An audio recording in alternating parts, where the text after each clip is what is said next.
The Zarnath invasion began with a spectacle of destruction.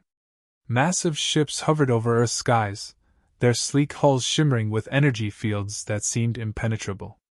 The alien commander's voice boomed across intercepted transmissions, mocking humanity's desperation. "Primitive trash," he sneered, referring to Earth's weaponry. "Your resistance is as futile as your technology is archaic." The first wave of their plasma attacks tore through Earth's orbital defenses. Satellites disintegrated into glowing fragments, and energy beams pierced the hulls of space stations as if they were made of paper. On the ground, tanks and aircraft scrambled to intercept the invaders, but the Zarnath ships shrugged off missiles and lasers alike. Chaos reigned as cities were reduced to smoking craters. In an underground military base outside the ruins of Chicago, Captain Mira Taylor watched the carnage on a flickering monitor. Her team, a ragtag group of soldiers and engineers, stood in stunned silence. The footage of their most advanced energy weapons being absorbed by Zarnath's shields played on loop.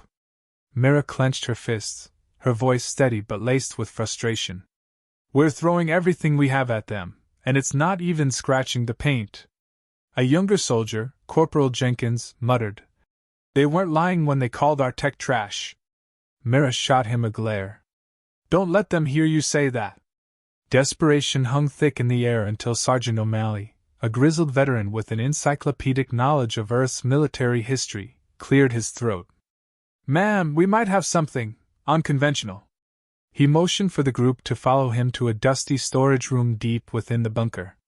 There, under a tarp, sat an aging .50 caliber M2 Browning machine gun, its barrel gleaming faintly despite the years. "You've got to be kidding me," Jenkins said, disbelief evident in his tone. "This thing's from the 20th century." O'Malley grinned. "Yeah, but it packs a punch. Kinetic rounds, no fancy energy tech. Just pure, old-school force." Mira hesitated, the weight of her responsibility pressing down on her. "We're up against shields that can withstand laser cannons, and you're suggesting bullets?" "It's worth a shot, Captain," O'Malley replied, his grin fading into grim determination. "What do we have to lose?" The team worked quickly to set up the machine gun on a makeshift platform. Using an old scouting drone, they lured a Zarnath scout ship into their firing range. The alien vessel floated ominously overhead, its shield shimmering like a translucent dome. Mira gave the order, and O'Malley squeezed the trigger. The gun roared to life, spitting rounds at a terrifying rate. For a moment, nothing happened. The Zarnath ship hovered, seemingly unfazed. Then, with a crack that echoed through the valley, the shimmering shield fractured. A second later, the ship's hull buckled under the relentless barrage, and it crashed to the ground in a plume of smoke and flame. Silence fell over the bunker. The team stared at the smoking wreckage on the monitor, disbelief etched on every face. Jenkins broke the silence. "No way. That actually worked?" Mira allowed herself a small, incredulous smile. "Looks like the trash just became treasure." Their triumph was short-lived. Alarms blared as more Zarnath ships descended on their location, drawn by the downed scout. Myra's team scrambled to pack up the weapon, their hope rekindled but their situation no less dire. As they retreated deeper into the bunker, Myra's voice carried over the chaos. "Let them laugh. We'll show them what primitive really means." The Zarnath commander's smug voice echoed through intercepted transmissions. "Your momentary success was an anomaly. Resistance is futile." But on Earth, the narrative had shifted. The downing of the scout ship had proven that the Zarnath were not invincible. News of the breakthrough spread quickly, bolstering the spirits of Earth's defenders.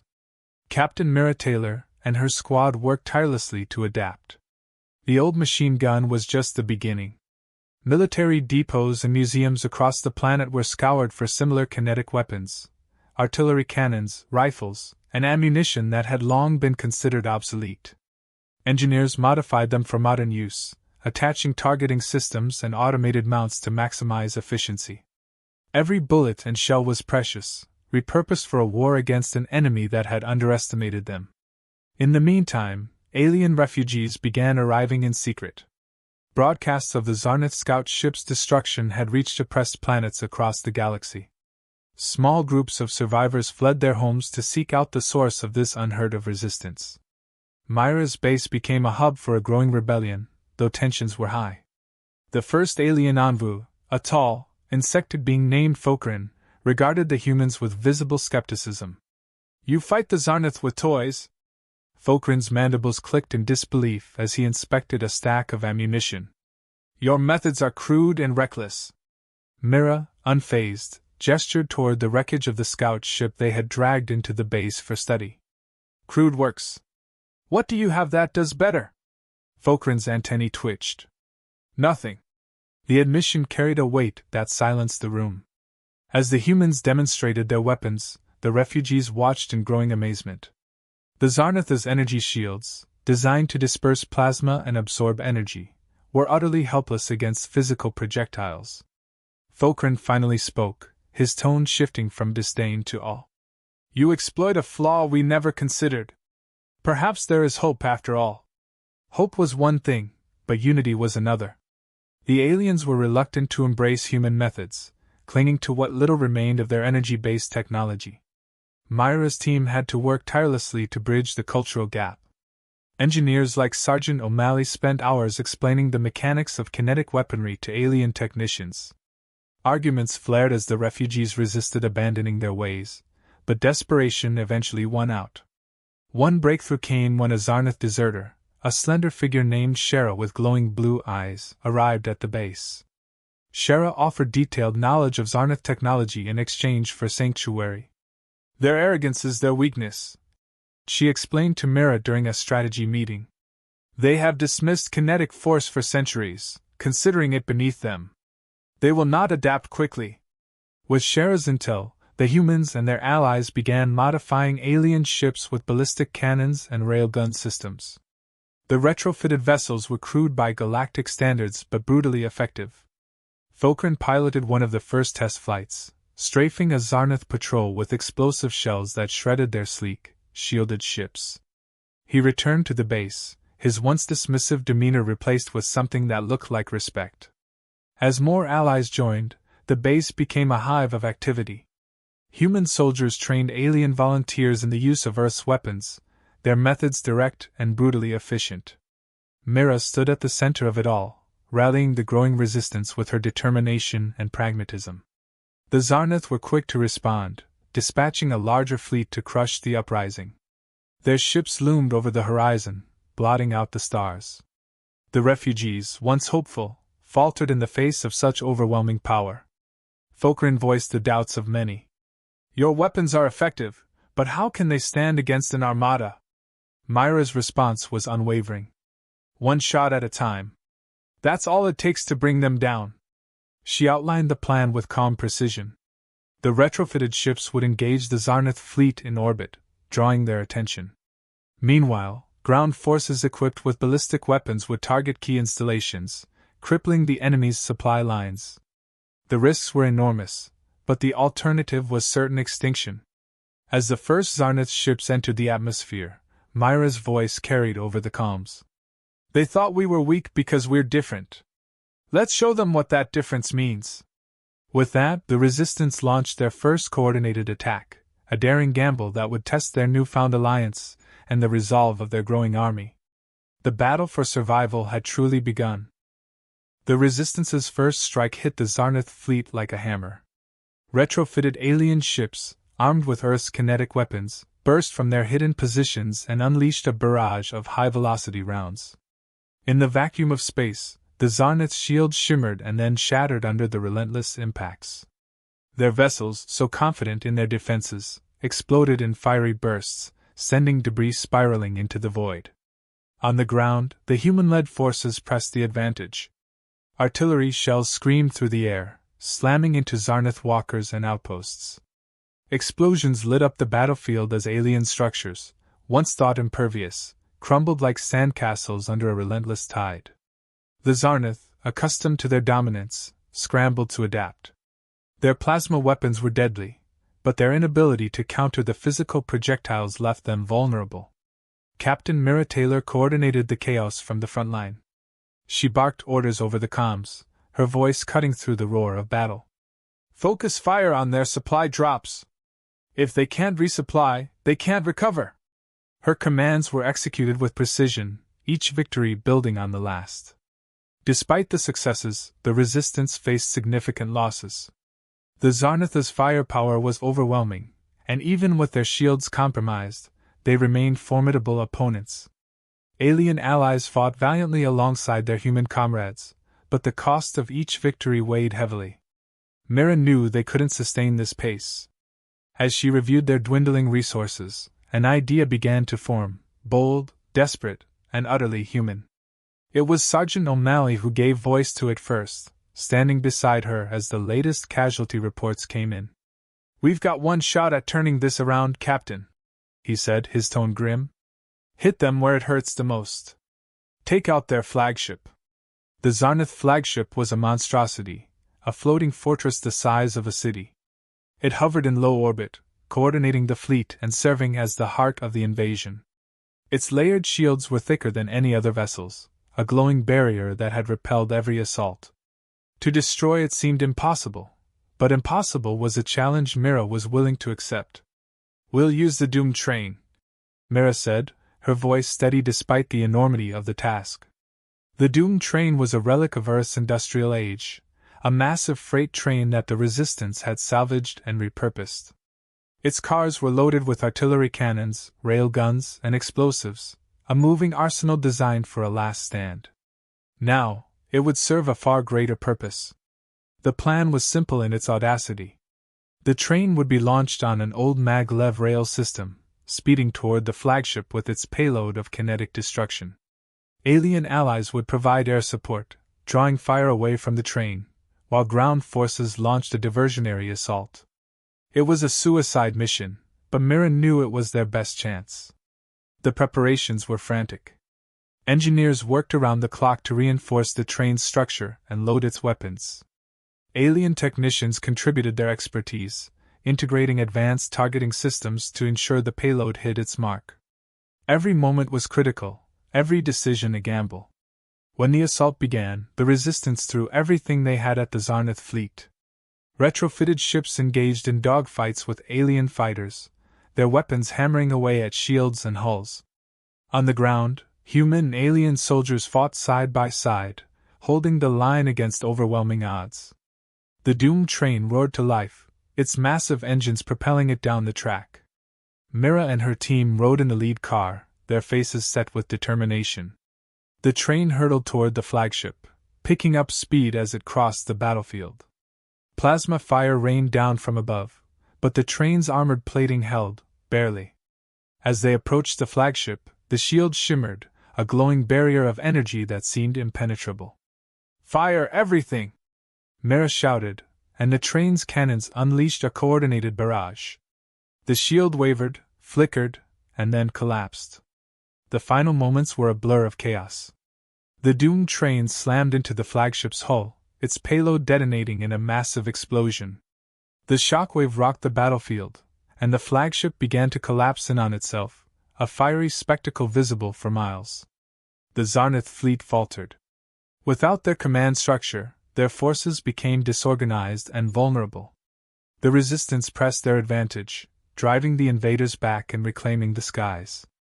The price of victory was steep, but as the smoke cleared, one truth became undeniable. Humanity's so-called primitive weapons had brought the Zarnath to their knees. The tide of the war had turned. The battlefield was eerily quiet after the flagship's destruction. Smoke hung in the air, and the shattered remnants of Zarnath's ships littered the skies and ground. For the first time in the war, the Resistance stood victorious. Human and alien soldiers alike stared at the horizon, watching as the surviving Zarnath forces retreated. The invincible enemy had been humbled.